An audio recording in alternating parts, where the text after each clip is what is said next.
Welcome to Cybercast, decoding today's cyber issues. I'm Alexander Bolova, production lead at GovCIO Media and Research. With me today is staff writer-researcher Nikki Henderson. Hi, Nikki. Hi there, Alex. So you had the opportunity to chat with Steven Hernandez, CISO at Department of Education. How'd it go? I actually had a great conversation with Steven.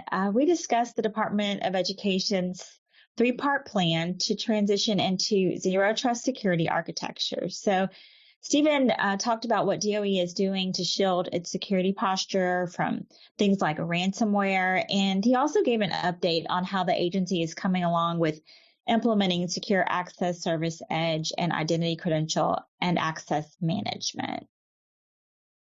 Last year, DOE completed the first of that three-part plan that you were just talking about to migrate to zero trust security architecture.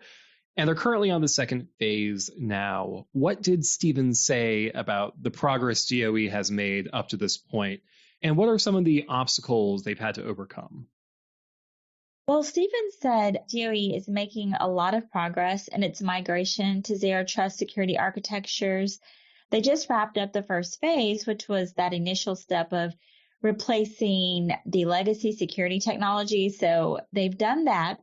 And now the second phase is focused more on the security orchestration, automation, and response piece of the zero trust model. So Steven called this the intermediary maturity level.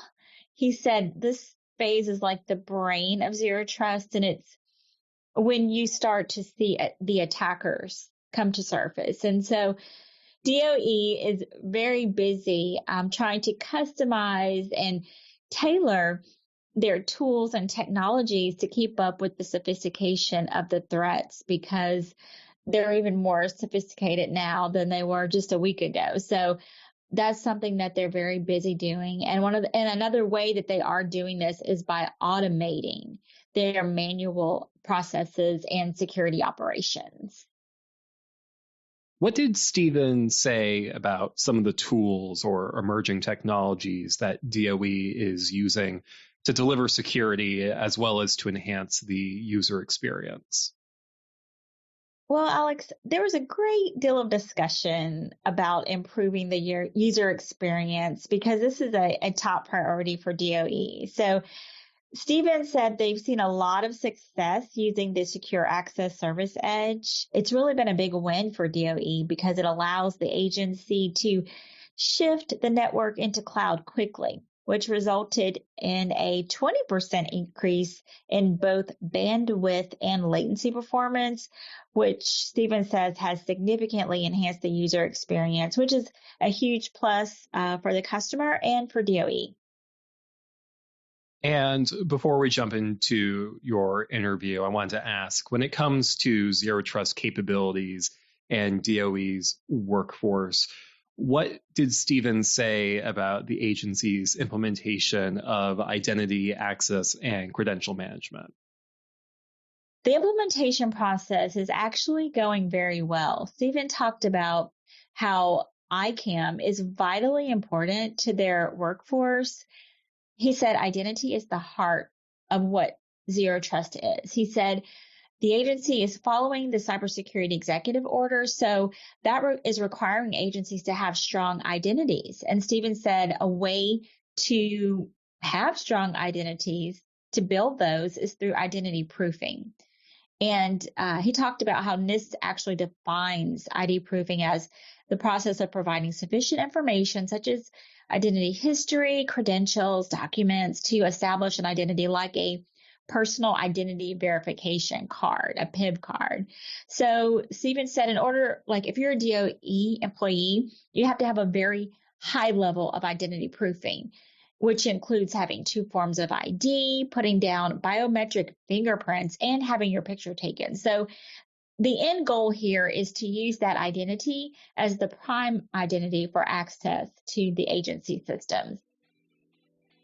Thank you, Nikki. With all of that in mind, let's take a listen to your conversation.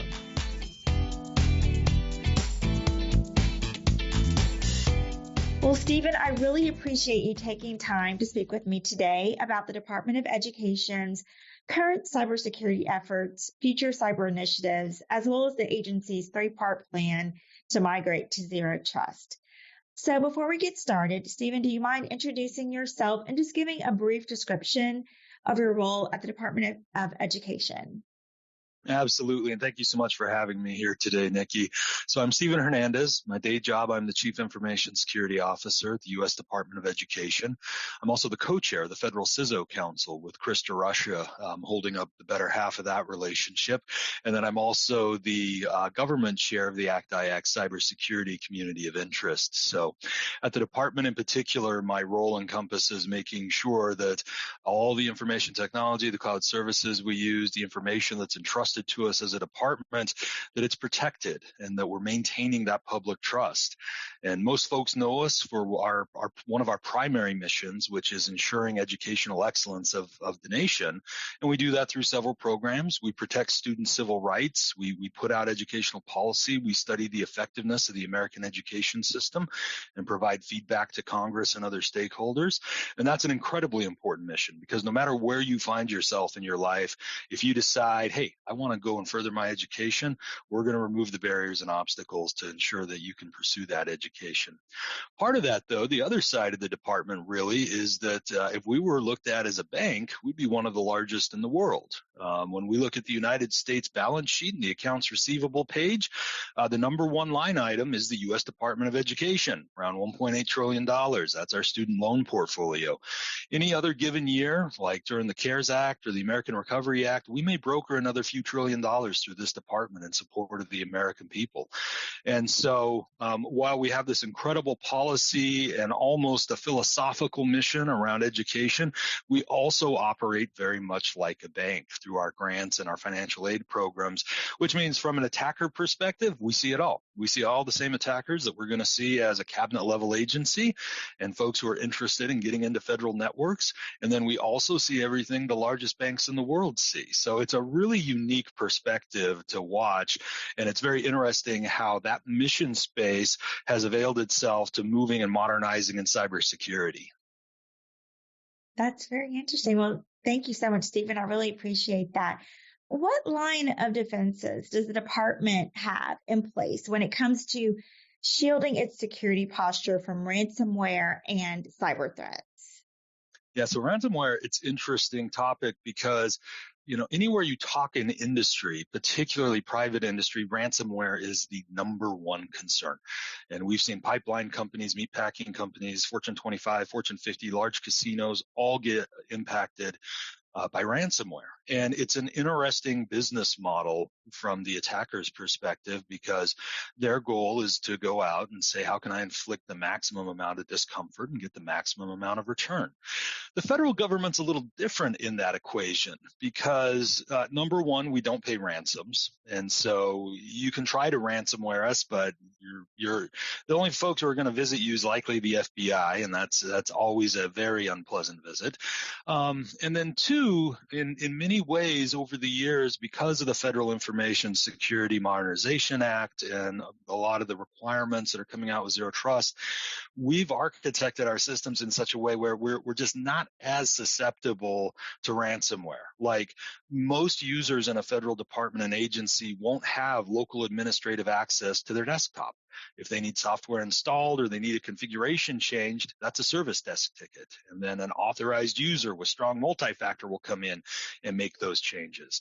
And it's not a perfect situation. Some ransomware still slips through, some uses 0 days, but by far and large, because we operate in least privilege and least functionality, which are core tenets of Zero Trust, it makes us much harder targets.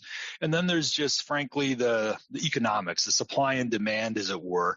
And it was fascinating to watch from a sector perspective over the last 2-3 years in the ransomware space, where attackers started looking at, what are these big but soft targets, the Fortune 25s, the Fortune 50s, that we can attack and really extract some good ransom.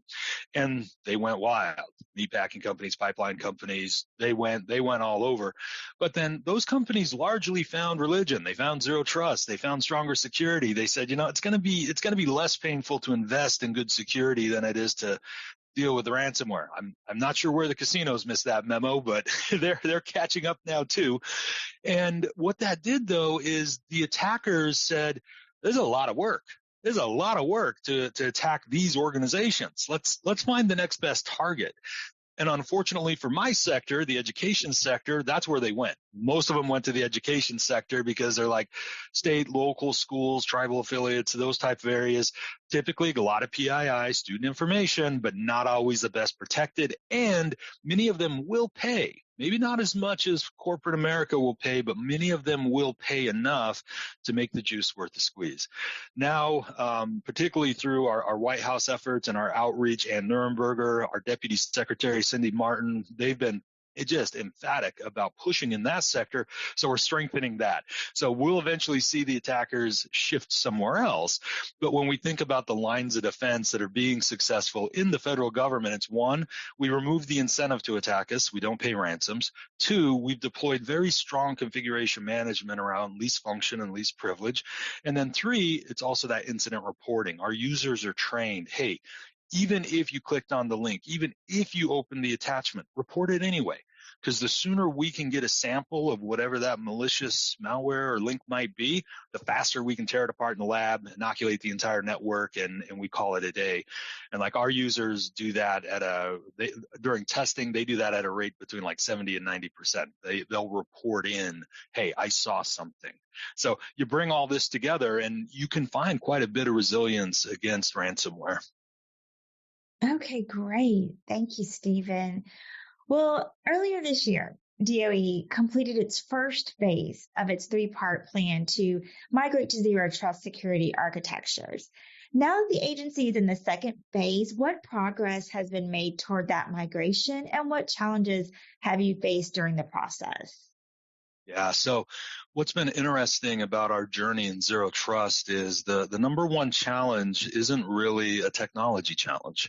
The technology is very straightforward, and it's the saying is still true. You can't buy ZTA and out of a box, and you can't buy it and deploy it. That's very true. You buy technology components and services that enable the functions of zero trust. And so our first big move into zero trust was really around replacing a legacy security technology, our virtual private network, the VPN. Great technology, been around for decades, very, very serviceable, did its job, but it has an inherent flaw when it comes to zero trust, and that is you implicitly trust the network once it's connected, and that violates the heck out of one of the core tenets of zero trust. And so it's like, all right, we're going to start here.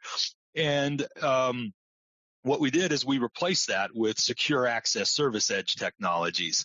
And it's interesting because on the surface it sounds the same, but wait, you're still just encrypting all the traffic all the time and making sure it's being inspected and whatnot. That sounds a lot like what the VPN did. But the difference is with zero trust, it's all the behavioral analytics and the monitoring that goes on with it. And that's the power of the cloud. So we successfully went through that. That was the initial gate. And what was fascinating about that was we had an initial pilot where we had a few hundred folks enrolled. And all of a sudden we noticed that we had people coming out of the woodwork that weren't part of the initial pilot saying, I want to be part of that pilot. Let me be part of that pilot. Mm-hmm. Like, well, this is odd. Why? And it's because they'd figured out that under the new zero trust model with secure access service edge, they had to authenticate once. With their PIV, a strong authenticator, they had to authenticate once, but then we left them connected the whole rest of the time. And we were monitoring the behavior to determine, do we need to re-authenticate? And as long as they weren't switching networks, switching geolocations, going to systems they normally don't go to, locked and loaded, go throughout your work throughout the day. Under the old model with zero trust, with the VPN, folks would time out. They'd walk away and the VPN would time out and it would disconnect and maybe your work wouldn't sync. And, there's all these problems with, am I on the network? Am I off the network? We eliminated those. And users wanted that experience. They wanted that digital experience. And I think this is one of the key success factors of a successful zero trust deployment is making sure that as you're doing this, you're taking the opportunities to improve that user experience, improve the digital experience. Because if you can do that, They will beat a path to your door and say, me next. They frankly don't care about what I care about, the security and the telemetry and the visibility and the ability to monitor and change traffic in real time. They could care less. All they know is I log in once and then my workday is uninterrupted. It's wonderful. So right now what we're looking at is we're really moving into what's called the security orchestration, automation, and response piece of the zero trust model. And this is kind of an intermediary maturity level when we talk about what's called the trust engine or the policy enforcement engine. And that is the brain of zero trust. And what we're seeing is attackers, particularly now with artificial intelligence, they're moving at the speed of the machine. They're writing malware in custom ways for custom targets almost instantaneously. Phishing is becoming customized and tailored. And so our tools and technologies have to be able to keep up. The first way we do that is by taking what are manual processes right now in security operations and then automating them. And, in many cases, we've been able to take something like 50,000 alerts in a day that a normal analyst would have to work through, and through security orchestration, automation, response, distill that down to like 80 or 50 and say, these are the ones that really need your attention. The rest of them, we can automate the process. It's like, oh, somebody reported a phishing link email. Great. Take the URL, drop it into the inspection engine, get the results. The results are null or not the issue. Email the user, let them know. If there's an issue, escalate. And that is the beginning of how we move towards full automation and full AI. But that's the core of what we're working at right now, is getting those pieces in place and then concurrently moving towards software-defined networking. So we still have some traditional WAN and LAN in the organization. But here again, because we don't trust the network, we don't really need that type of architecture anymore. We just need to make sure that the zero trust technologies are layered on top of that. And so we'll be shifting away from those technologies and moving towards software-defined networking, software-defined wide area network, software-defined perimeter, software-defined everything at the network layer. And that allows us to also do things like microsegmentation, be able to say, whoa, Steven's got some weird traffic going on. You know what? We're going to restrict his access to only these IP addresses that happen to be a patching server, a vulnerability scanning server, and the incident response toolkits. And then, everything else we're going to sit. But with software-defined networking, we can do that instantaneously, and we can automate it through SOAR. So the next phase of our journey is really around that automation piece, but it's a lot of networking technology and a lot of understanding the business processes. Because if we don't have a good business process, orchestrating and automating a poor process is just going to exacerbate that problem. Right. Well, it sounds like you all are making great progress on your journey to zero trust. So that's really great to hear.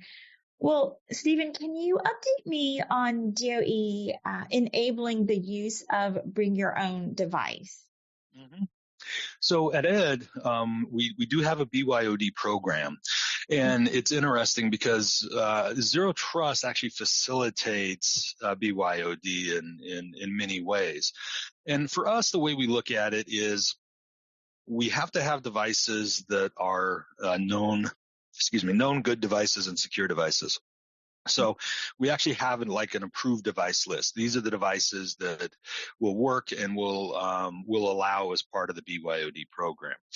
And then from there, we containerize on top of the device. Some of the devices are exceptional in their architecture. They actually have a separate hardware component on the device that we can leverage. And we can say, Department of Ed, your data is only going to go on that particular area of the device, and it will never leave that area of the device. And other devices have a similar approach, but they do it through software, and then it's really around the rigor of that software that we're looking at as to whether or not we trust the containerization that's going to happen there. What's been really interesting about the BYOD program with us is the fact that it's not so much it's never the technology. It's not the technology that's a concern. In many cases, it's the rules of a behavior that we require folks to agree to. And because department data is going onto their personal device in most cases, we have to be able to say, okay, you got to understand, though, if there's an IG investigation because there's a potential compromise or something's going on and your device is implicated, we may need you to turn over your whole device to the Inspector General for analysis and forensics. We may need you to turn it over to the Security Operations Center so we can do a forensic analysis against it. And in the course of those actions, we may inspect the whole device. So not just what's in the government side of things, but if a container fails or we suspect there's leakage, we may have to look at the whole device. And so there's a real trade space there where folks have to be willing to accept and understand that while we hope it never happens, and we hope that if it does happen, we can limit the scope of what we're looking at, we may have to look at your entire device and everything that's on it. And for some folks, that's just a bit too far. They're like, you know what? I'll take the government device. I'll be the govy with two phones. That's cool. Other folks are just fine with it. They're like, I'm a pretty boring person. There's really nothing you're going to see on the other side of the phone anyway. So have at it. But I think that's been the real differentiator for folks in terms of whether they participate in the BYOD program or not, is how comfortable are they with potentially sharing a lot of their life with the government. Well, that makes sense. And like you said, some people, they don't have a problem with it, nothing to hide. Others may not want to be so, I guess, transparent. So that's understandable. Well, what tools or emerging technologies is the agency utilizing to deliver security and to enhance the user experience? Yeah, so we talked about the big one, which is that secure access service edge. That's been a huge win for us. The other thing that did was, normally in a classic type of department or agency configuration, we have what are called TICs, Trusted Internet Connections. And these are like physical fiber connections that connect the department out to the world, to the internet. And there's a bunch of security and monitoring tools that are there. The challenge is that they've always been the bottleneck, and they've always been painful for departments and agencies because it's often, you have to buy a certain capacity and throughput. And like during COVID, when agencies had to shift from a largely internal workforce to an external workforce, a lot of their circuits were not ready. And in many cases, like increasing the size of this circuit could be a 90-day, 120-day type of order. So it's very difficult to work in that space. One of the things that Secure Access Service Edge does is it mandates that we start shifting that network into the cloud.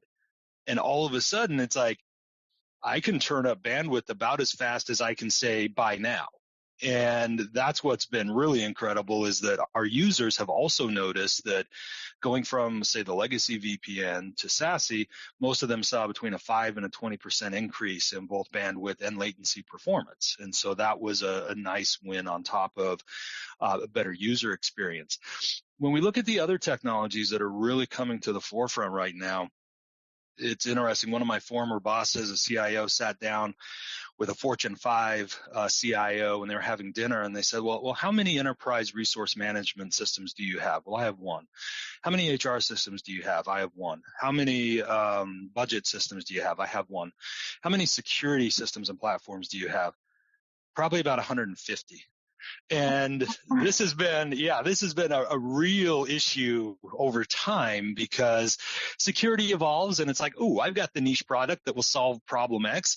And then unfortunately, we never do quite a good job of like consolidating and optimizing and rationalizing that portfolio. And so at the department, I think a lot of CISOs right now are going through and doing that work and saying, I've got 150 discrete cybersecurity tools and services right now.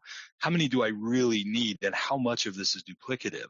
And one of the things we've discovered is we've been able to eliminate about 20 to 30% of our overlap over the last 2 years, because as we're bringing in these new modern tools as part of Zero Trust, we're finding they cover a lot of the capabilities that we either have one-off solutions or solutions that may not work as well as we think. The other thing we're noticing is as we move into more cloud services, the cloud service providers themselves are offering a lot of this capability. We just had a bespoke data monitoring tool that we use to watch for data leakage and data protection and things like that. And it was nearly $1 million a year for us to run that tool. And what we discovered was one of our major cloud service providers now offered 95% of those same capabilities that we were using here, and it was already included in our licensing. And so it was just a matter of saying, well, can I live without that 5%, or is that 5% something we can augment somehow? And yes, it was. And so we saved $1 million by drawing down and eliminating that particular tool from our portfolio.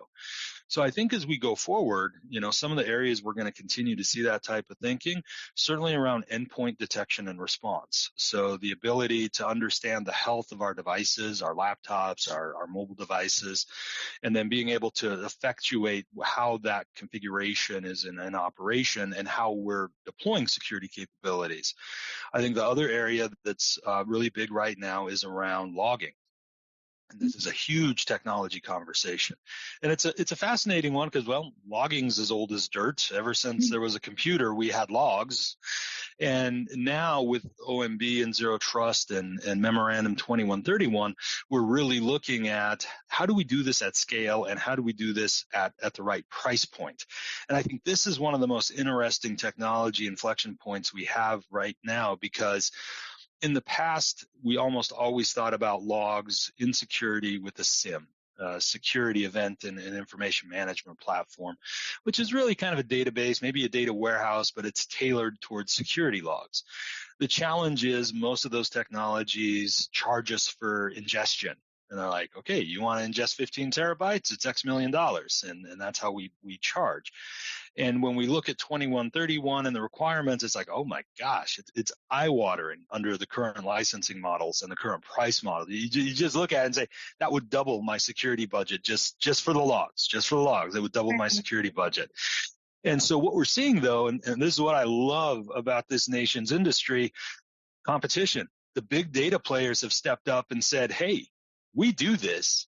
We do it a lot cheaper, a lot faster, a lot better. Yeah, we may not necessarily play in the security space, but you want to save the 75% on these costs, because we can do that if you're willing to move to like data lake technology versus SIEM technologies. And so I think a lot of CISOs right now are getting up to speed on what that trade space looks like, and then how they can leverage the power of like these data scientists and how they view the world versus the security operations vendors and how they view the world. Right. That is amazing. When you were talking about the Secure Access Service Edge and how it increases the bandwidth and latency performance for the customer, the user, but you were able to save $1 million by eliminating a certain tool. So that is really amazing. Well, what role does resiliency and NIST guidance play in DOE's incident response plan to an infrastructure attack?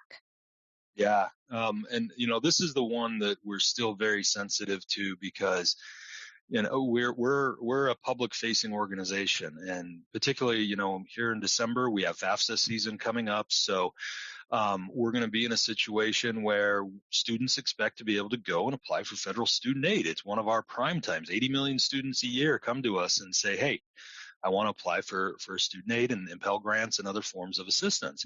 And if our systems are down, that could have a very impactful moment for a student. If they can't get their FAFSA in, maybe they don't get aid that year. Maybe they don't go to school that semester. Maybe they don't go to school that year. Maybe this was their one chance. And geez, you know what? I just got to join the workforce now, because this was the time that I could make it work. And if I didn't get started now, well, I don't know if I'll get started again. All very real situations. And so when we think about resilience and NIST, what's great is NIST has always talked about the importance of resilience, although NIST didn't always call it resilience. So in cybersecurity, we always talk about the CIA triad: confidentiality, integrity, and availability. Availability has always been about resilience. Our systems need to be up. They need to be available for the authorized users. And so NIST has done a lot of great work in this space, because in the past, when we talked about resilience, we always talked about it in terms of, multiple data centers and different geographical locations around the country and this, that, and the other. But with cloud, that's a very different situation now, because I can have multi-tenant across the same cloud provider and geographical workplaces across the world. I could have multiple cloud providers potentially participating in a particular area. And I think what's been interesting about how NIST has approached it and how like we as a department have approached it is there used to be also a big discussion around diversity of providers. And it's like, you should have diversity of providers because if provider X is affected by a vulnerability and you have to take them down, then, if you have provider Y, they won't be. That type of thinking is diminishing. And it's diminishing because of the confidence that we've built in our cloud service providers through programs like FedRAMP. So FedRAMP takes the NIST standards for FISMA, turns them into cloud consumable type of security requirements. And what we're finding is a lot of these cloud service providers have not only said, yeah, we're going to do moderate availability, but many of them have said, we'll even go up to high availability. If you want 5 nines, we can get you 5 nines. You want 10 nines. We'll bring your wallet, but we can get you there, right? And the elasticity and the power of the cloud, one of the things NIST really harps on is understanding your business because, like for us, we have prime times. It's like, okay, FISMA enrollment, that's prime time, right? Right. The beauty of the cloud is it's like we may very well want to pay for 10 nines during that period. And only that period. So for 2 to 3 months, the elasticity of the cloud, spin up those extra nodes, spin up those extra resources, spin up the extra monitoring, add the new geolocations during that prime time. And then the rest of the time, sure, let's drop it back down to 5 nines. Under a traditional data center model, under a classic way of thinking about resilience, near impossible. You would have to build for the 10 nines and then pay that all the way throughout the year. And so I think as we look forward around resilience, the foundations are still just vitally important. You need to have good backups. You need to test the contingency plans. You need to test the disaster recovery plans. One of the things we do at the department is every quarter we hold a workshop where any of our system owners can come in and they can test their incident response plan and they can test their contingency plan and their operations. And we give them feedback. It's like, hey, these 3 people are listed as core in your contingency plan and they're gone. So, what are you going to do, right? And, having those discussions and having people work through the plans before they need them is the real key to success here because nobody is thinking rationally during a crisis. Emotion is running high. Emotions are making a lot of the decisions and folks have to be acclimated and ready. So it's just reaction that, we're going into disaster recovery. Okay, pull out the disaster recovery plan. Step 1, stand up the bridge. Great, let's get it done. Step 2, make sure all these people are there. Done. Step 3, start following the plan for disaster recovery. And when you get there, it's Murphy's Law. It's like most of the teams that have gotten there have rarely ever needed to actually use it. But I guarantee the one team that isn't trained and isn't ready, it's going to be their system. It's always their system. Exactly. That it's like, why is that system down? Why has it been down for a day? And it's like, we have, because they haven't updated or tested their plans for a few months. And I think that as we go forward, especially with better technology in the cloud, we're going to see NIST continue to push on how we improve resilience, particularly across multi-agency type of services, shared services that are across the departments as they're becoming more vital. And, the other thing NIST has done recently, which has been fantastic, is the control Bible we use, 800-53. It is now online, and we can go in and we can make suggestions for control enhancements in real time. And so rather than this being every year, every 3 year, big change process, we're going Rev 5 to Rev 6, we're done with that. Now we're doing this is Rev 511, this is Rev 512, this is Rev 513, because if we see things like technology's changed or technology's gotten better or, there's a new threat we need to worry about, we can go in and make those suggestions to NIST and NIST can update them almost in real time now. So that's been a huge advantage and a huge improvement that NIST has made just in the past few years. Awesome, Steven. Thank you so much. Thank you. Well, when it comes to zero trust capabilities and the DOE workforce, and you've already talked a great deal about Secure Access Service Edge, but what is the status of the agency's implementation of Secure Access Service Edge and also ICAM, Identity Access and Credential Management? So ICAM is just so vitally important now. In fact, I'm shocked I've had this much conversation about ZTA without mentioning ICAM at this point, because at the foundations, Zero Trust is saying, I've got an identity, something, someone. And that's what's fun is we're talking about some things now too. It could be an AI, it could be a robot, right? Welcome to the future. We're here. And that identity wanting to access a resource. Maybe it's data, maybe it's a service, maybe it's financial information, who knows? But that is the heart of what Zero Trust is about, is saying, I got these two players, an identity and some type of object there they want to get access to. How do I build trust to ensure that that should happen? And that's what we're really talking about.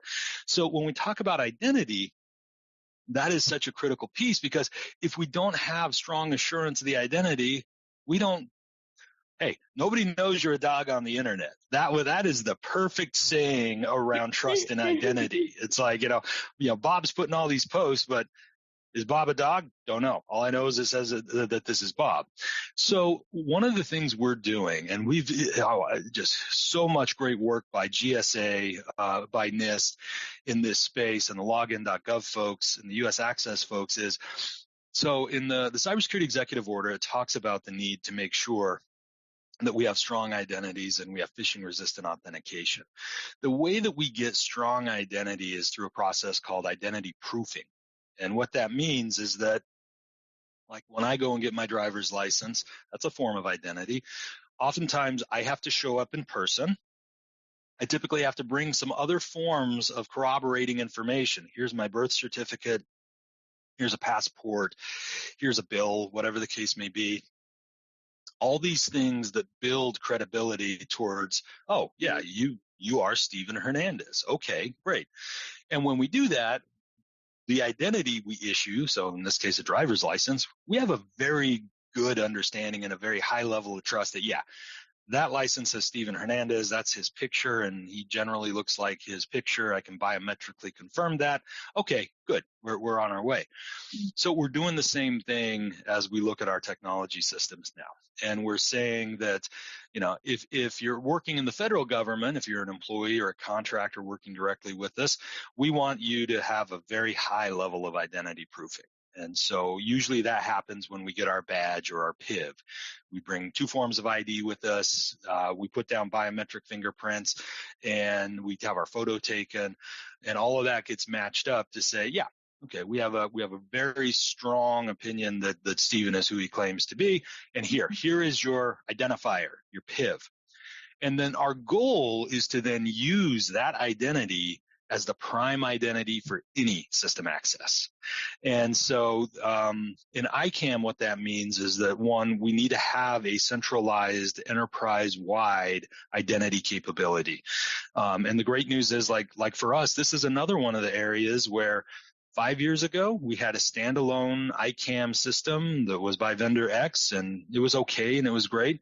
But then through competition, we said, hey, these are all the existing CSPs we already have. This is the licensing we have for the CSPs we have. If you can leverage one of them, you'll get more points on source selection. Sure enough, the winner came back and said, you have Cloud Service X. They have a full identity and access management system available. We're going to use that. And so we did. And that, one, saved us a bunch of money again. But two, it basically said anything that was already in that cloud, great. We're going to bring the identity in and associate it and adopt it. And like all those workloads were effectively compliant day one that we moved into that situation. So that was a huge win for us.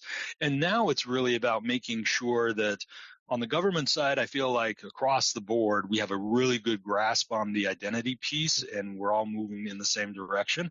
But the cybersecurity executive order calls us to do more. It calls us to say, where you have citizen-facing services, you need to make available the same level of identity and the same level of authentication that you enjoy as a federal employee. And so that means that for us, all of our public facing systems, we're looking, okay, can I use login.gov and use their identity proofing and use their authentication mechanisms to give the citizen the choice as to how strong they want their interaction with the government to be? And we're seeing that play out across the federal space as well. That's a lot slower because we're dealing with hundreds of millions of citizens, most of them already in systems.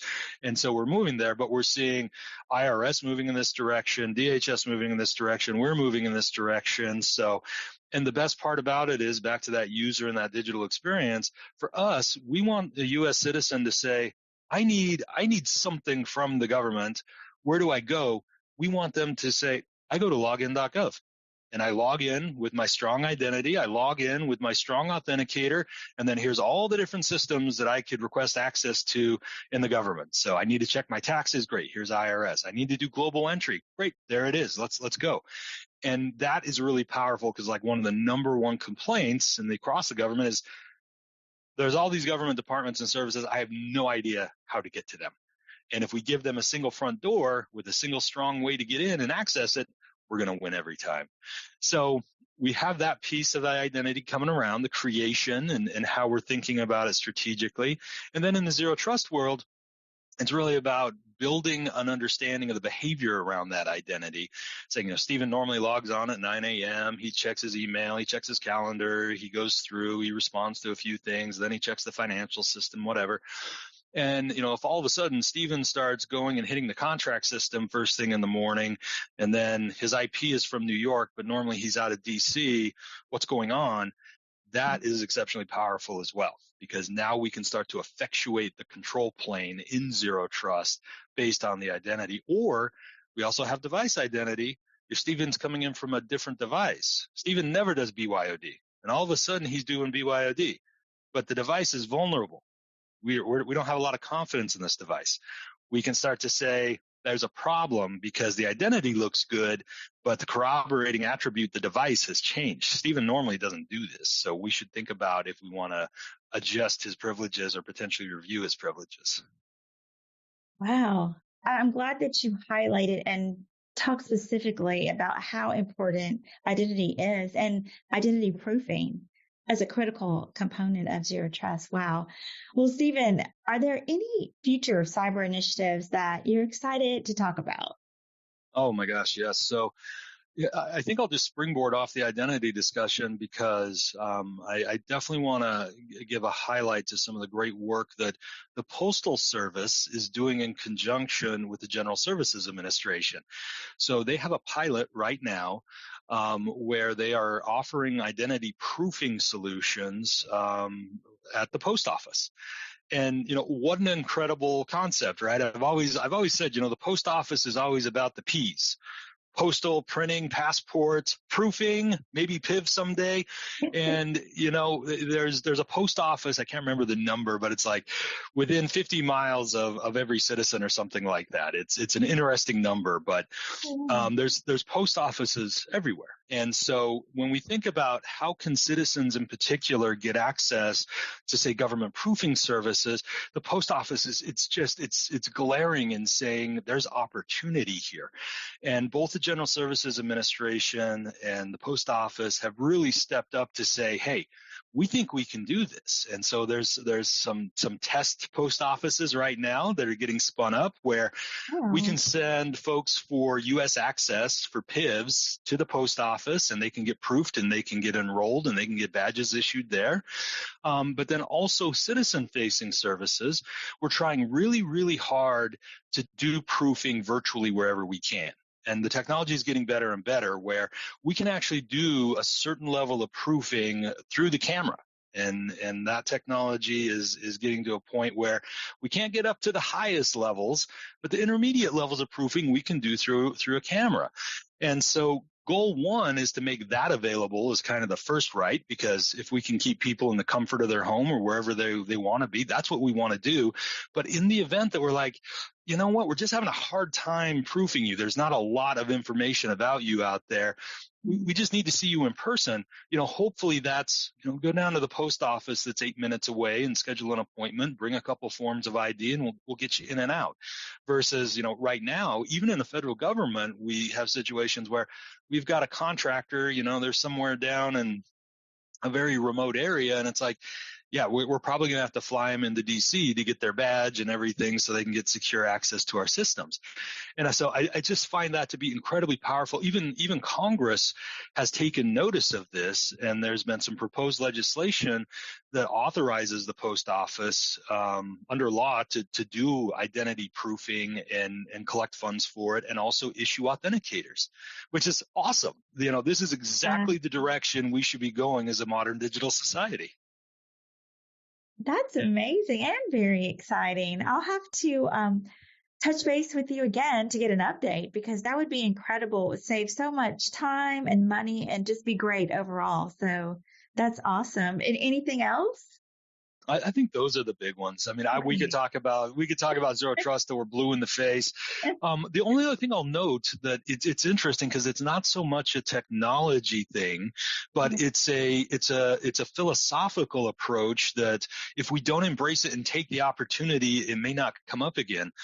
The White House has been just amazing in saying, we're going to update FedRAMP guidance, and we're going to post that out on the public internet for comment. And they are taking comments from anybody about how they think, for example, the FedRAMP program should operate. They did this with the FAR rules and regulations around CUI and cybersecurity.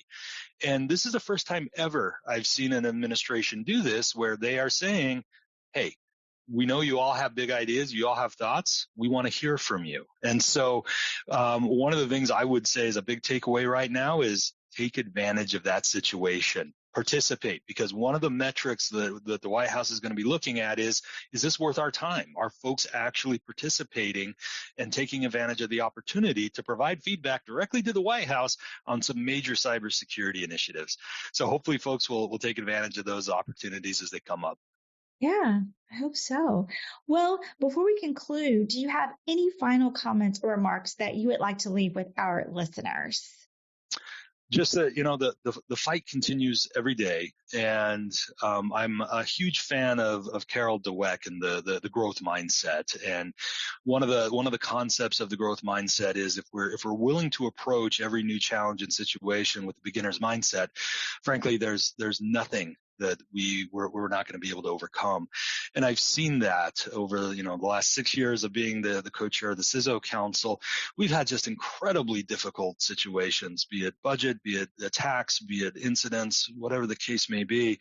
But when the cadre of leaders come together and they say, let's approach it from the very beginning and let's work through it, it's incredible, because we always come out the other side, and we always come out with a better situation than we did it before. So I'd say words of the day, growth mindset. Perfect.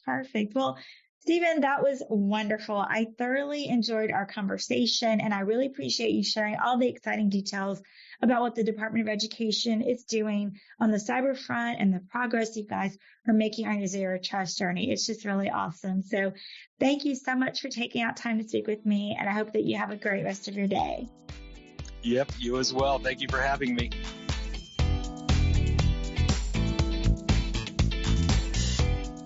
Thank you, Nikki. That was a great conversation with Steven Hernandez. Before we let our listeners go, are there any last highlights or takeaways that you want to leave them with? Yes, Steven right now said that they're just focusing on that automation piece for the second phase of their zero trust migration. They're continuing to use tools like Secure Access Service Edge to improve their user experience. That's a really, like I said, a top priority for them. And Steven says he also hopes that DOE will be able to do identity proofing virtually with its citizen-facing services. He said that would also enhance the digital experience. So Steven's just really excited right now. He's excited about the direction that they're going in and that we're all going in, which is moving towards a more modern digital society. Yeah, and we're all definitely keeping an eye on the Department of Education. and how this cybersecurity journey continues on into the future. Well, thank you again, Nikki. Listeners should keep an eye on the Cybercast feed for an update regarding our podcast. We're doing a little shuffling and reconsolidation of our various feeds into one, so more information will be available about that shortly. But in the meantime, if you like what you heard, make sure you leave a review and a 5-star rating. And hey, tell a friend. We always appreciate growing our audience. I'm Alexander Bolova. And I'm Nikki Henderson. Thank you for listening. Cybercast, along with GovCast and HealthCast, is a production of GovCIO Media and Research. For more podcasts and to check out the other shows, head to govciomedia.com. Watch out for new episodes released every Tuesday and Wednesday across our shows. You can follow all of them on your favorite podcast platform. And if you like what you heard, make sure to let us know by leaving a review. And if you have any topics you think we should look into, contact us at newsletter@govcio.com.